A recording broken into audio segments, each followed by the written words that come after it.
PSC সংস্কারের দাবিতে আমাদের ভাই বোনেরা দীর্ঘদিন থেকে আন্দোলন সংগ্রাম করে আসছেন। তাদের পিএসসির সামনে নির্যাতন করা হয়েছে, হামলা করা হয়েছে, আমরা সেটা নিন্দা জ্ঞাপন করছি। তারপরেও আমাদের ভাইয়েরা আমরা দমে যাইনি। আমরা পিএসসি সংস্কারের এই যৌক্তিক এবং ন্যায্য দাবি নিয়ে এখানে আমাদের ভাইরা অনশন করছেন। মোহাম্মদ সিরাজুস সালেহীন সিয়ন বুয়েটের শিক্ষার্থী, মোহাম্মদ শাহ আলম স্নেহ ঢাকা বিশ্ববিদ্যালয়ের শিক্ষার্থী, মোহাম্মদ মোয়াজ্জেম হোসেন চট্টগ্রাম বিশ্ববিদ্যালয়ের শিক্ষার্থী, শাকির রাজশাহী বিশ্ববিদ্যালয়ের শিক্ষার্থী। তাদের সাথে আমরা বিভিন্ন বিশ্ববিদ্যালয় কলেজের শিক্ষার্থীরা এখানে এই আন্দোলনে অংশগ্রহণ করছি।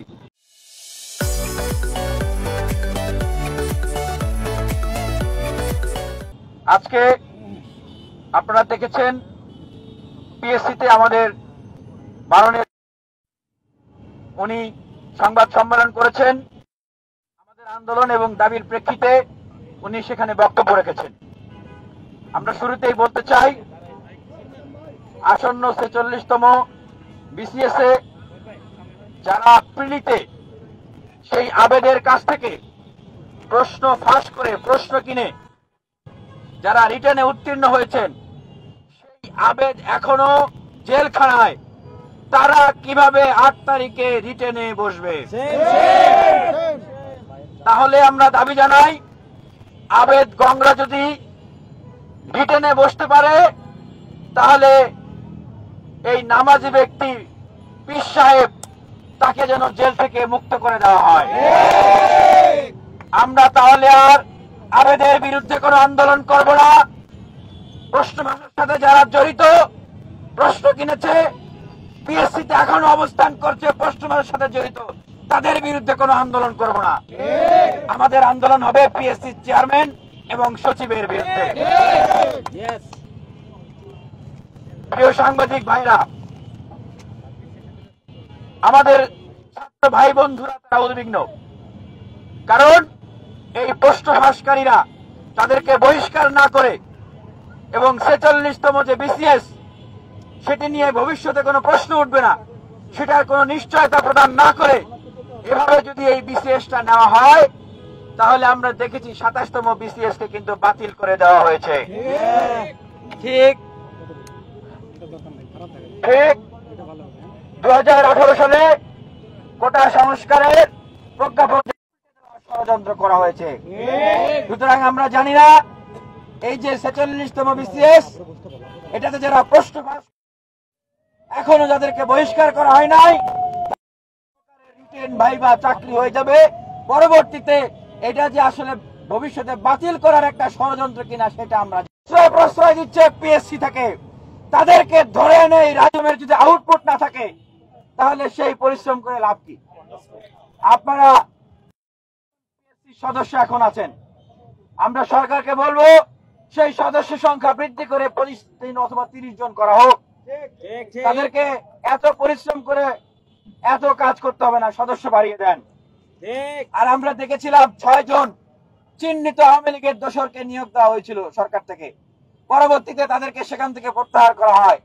সরকারের কারা এই 6 জনকে নিয়োগ দিয়েছে, আমরা তাদের মুখোশ উন্মোচন করতে চাই। যে ভাইবার 100 মার্ক, আমরা পিএসসি চেয়ারম্যান মহোদয়কে বলতে শুনলাম, উনি বলেছেন যে ভাই 100 অথবা আরো কমিয়ে 50 মার্ক করার পক্ষে তারা। ওনারা বলেছিলেন যে 44তম বিসিএস থেকে এটা বাস্তবায়ন করতে চান, কিন্তু সরকার থেকে বলা হয়েছে সেটা 47তম বিসিএস থেকে করতে হবে। এই যে দেখেন শুভঙ্করের ফাঁকি। আমরা জানি যে এই যে 200 মার্ক, এই 200 মার্কের ভিতর দিয়েই কিন্তু দলীয় সুপারিশ, বিভিন্ন তদবিরের মাধ্যমে মেধাবীদের স্বপ্ন বিলীন হয়ে যায়, ধূলিসাৎ হয়ে যায়। মেধাবীদের দিন রাত পরিশ্রম এগুলো দুঃস্বপ্নে রূপান্তরিত হয়। আমরা সেটি বাস্তবায়ন চাই, সেটা যেন এই 45তম বিসিএস থেকেই করা হয়। কারণ ছাত্র বন্ধুরা মনে করেন যে এটিকে 47তম বিসিএস এর দিকে যদি ঠেলে দেওয়া হয়, ভাই 47তম বিসিএস পর্যন্ত কি ইন্টারিম গভর্নমেন্ট থাকবে? থাকবে না। তাহলে যেই সরকার আসবে সেই সরকার যে 50 মার্ক 100 মার্কের ভাইবা বাস্তবায়ন করবে, এটা কেউ বিশ্বাস করেন? এটা কেউ বিশ্বাস করে না।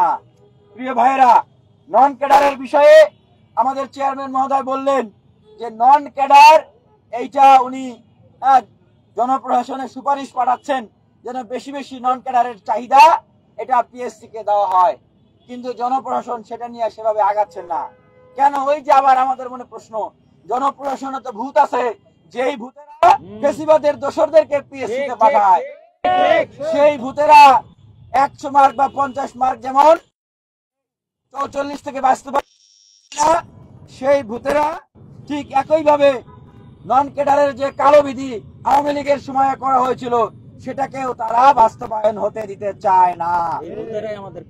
সেই ভূতেরাই কিন্তু এই আন্দোলনকারীদেরকে পিটায়। এখন প্রশ্ন হচ্ছে যে এই যে নন ক্যাডার বিধিমালা এইটা কালা কানুন করে আওয়ামী লীগ সরকার কি করেছিল এটা সবারই জানা আছে।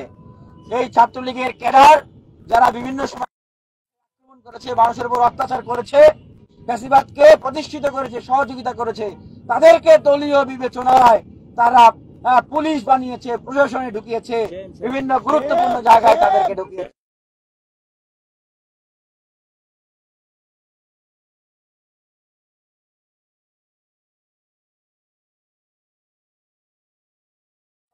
করে দিয়েছে। সুতরাং আমরা মেধাবীরা কোন মামা খালুর মাধ্যমে কোন পয়সাপাতি দিয়ে আমরা চাকরি পেতে চাই না, সেই সামর্থ্য আমাদের নাই। আমরা মেধা দিয়ে চাকরি পেতে চাই। আমরা চাই এই কালা কানুন নন ক্যাডার বিধিমালাকে বাতিল করে দেওয়া হোক। আমরা আরো দেখেছি আমাদের মাননীয় চেয়ারম্যান মহোদয় তিনি বলেছেন যে চাকরির আবেদন ফি 200 টাকা করা হয়েছে। ধন্যবাদ জানাই।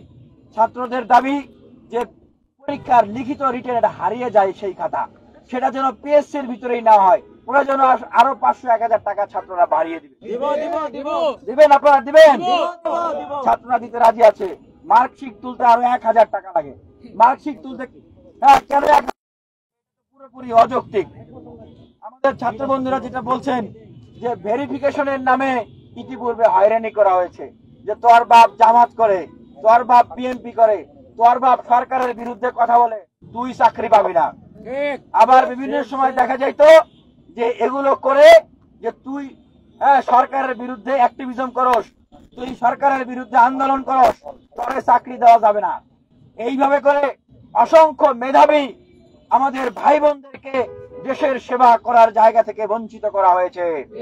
আমরা দাবি জানাই ভেরিফিকেশন প্রক্রিয়াটিকে যেন স্বচ্ছ করা হয় এবং কেউ যদি বাদ পড়ে তাকে কেন বাদ দেওয়া হয়েছে এটা যেন স্পষ্ট করা হয়।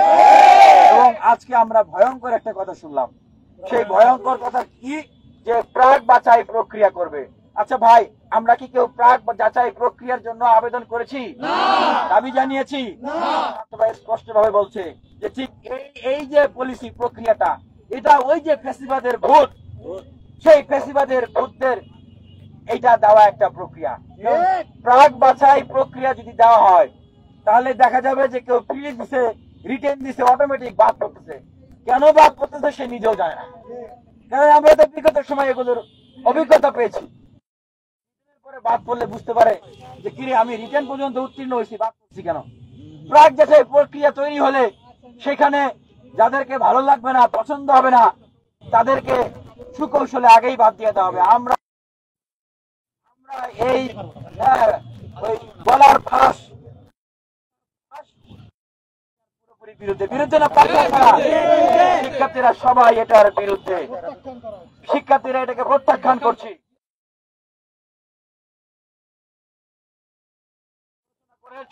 করছেন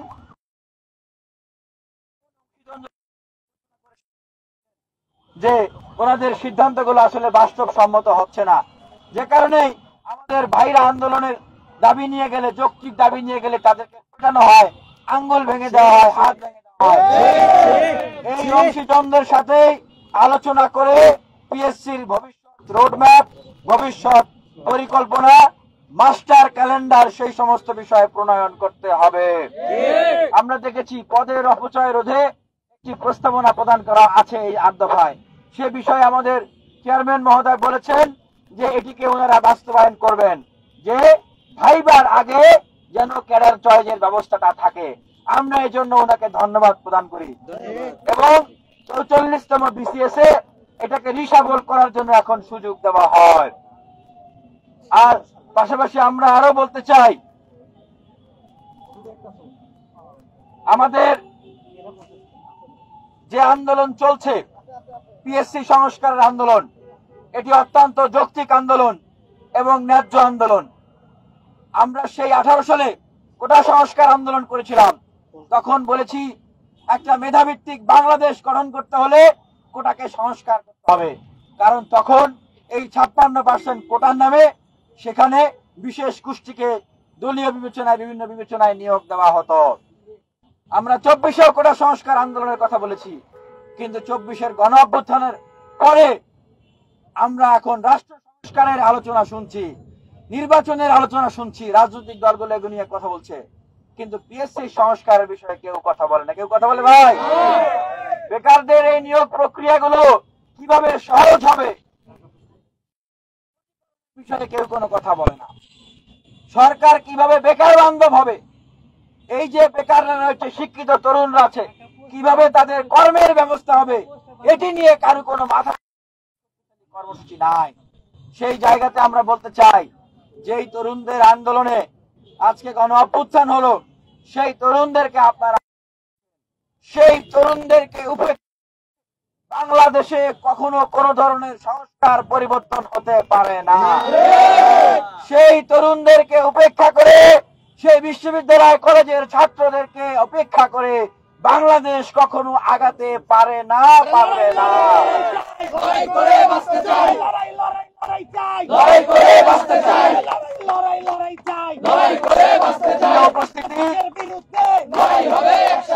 এই আন্দোলন আমাদের সকলের আন্দোলন, সকল শিক্ষার্থীদের আন্দোলন। আজকে যারা বিসিএস এর ক্যান্ডিডেট না, তাদের উদ্দেশ্যে বলছি, প্রিয় ভাইয়েরা বোনেরা, একদিন আপনারাও এই বিসিএস এর এই জায়গাটায় বসবেন, তখন বুঝবেন আপনি হয়তো বিসিএস এর ক্যান্ডিডেট না, আপনি চাকরি বাকরি ব্যবসা বাণিজ্য করেন, হয়তো রিক্সা চালান বা খেটে খান, আপনার হলেও এই আন্দোলনে আপনাদেরকে অংশগ্রহণ করতে হবে। আমরা ঢাকা বিশ্ববিদ্যালয়, রাজশাহী, চট্টগ্রাম বিশ্ববিদ্যালয় সহ, জাহাঙ্গীরনগর, জগন্নাথ বিশ্ববিদ্যালয় সহ, বুয়েট মেডিকেল সহ, আমরা জাতীয় বিশ্ববিদ্যালয় সহ সকল শিক্ষা প্রতিষ্ঠানের প্রতি আহ্বান জানাই, সকল ছাত্র বন্ধুদের প্রতি আহ্বান জানাই, আমাদেরকে আবার আরেকটা আন্দোলনে নামতে হবে।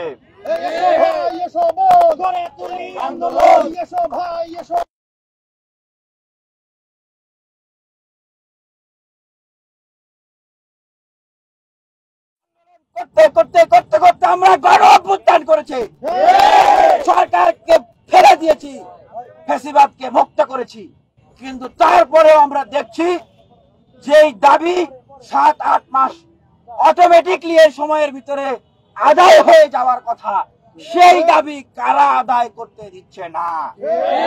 কারা বিভিন্ন ধরনের চাল মেরে অদৃশ্য শক্তি হয়ে এই সমস্ত দাবি 2-3 বছর 4 বছরের পিছনে ঠেলে দিচ্ছে যেন আদায় না হয়। আমরা সেই জায়গা থেকে বলতে চাই, আমরা এই যৌক্তিক আন্দোলনের দফা কোনো পরামর্শ থাকে সেটি নিতে চাই আমরা আরো, এবং এই আন্দোলনকে আরো অংশগ্রহণমূলক এবং শক্তিশালী করার জন্য আমরা আপনাদের সকলের অংশগ্রহণ এবং মতামত এবং পরামর্শ চাই।